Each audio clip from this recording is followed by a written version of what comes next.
community is not duped by their fake version of a feed-in tariff, and to call on the opposition and minor parties to improve the bill in the Parliament, to ensure continued growth of our solar industry and solar panels across Victorian roofs, to encourage new green solar jobs, to make sure we're reducing our greenhouse gas emissions, and to ensure a bright and sunny solar future for this state.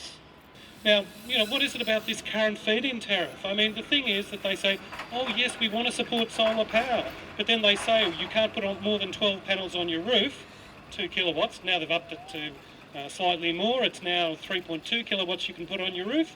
But the thing is that it's a half-hearted feed-in tariff, the one we've got at the moment.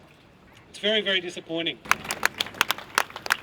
On Monday, the federal government's carbon pollution reduction scheme, so-called, which had already gone from bad to worse, went from worse to appalling. The carbon price for some of our biggest polluters will now be 50 cents per tonne of CO2 emissions in year one of the scheme. The price of a postage stamp. And guess who gets to pick up the tab for the polluters? We do. On Tuesday, we had the state budget. Environment Victoria labelled it as a retro budget. It was as though it had been announced in 1989, not 2009. There was barely any mention of climate change. We also continually hear that the Brumby government couldn't support an effective feed-in tariff because it would cost all households a fortune, up to $100 a year, according to Minister Batchelor.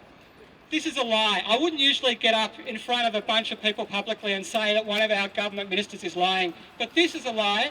Peter Batchelor knows it, his advisors know it, and the rest of the government knows it. And the reason I can say this so certainly is because the government spent probably around $80,000 to commission independent advice. They commissioned a report from MMA, one of the most respected modelers of climate change policy in Australia. MMA found in this report, which you can get a copy of from Environment Victoria if you're interested in it. It's been tabled in Parliament. They found that it would cost the average household between $7 and $8 a year.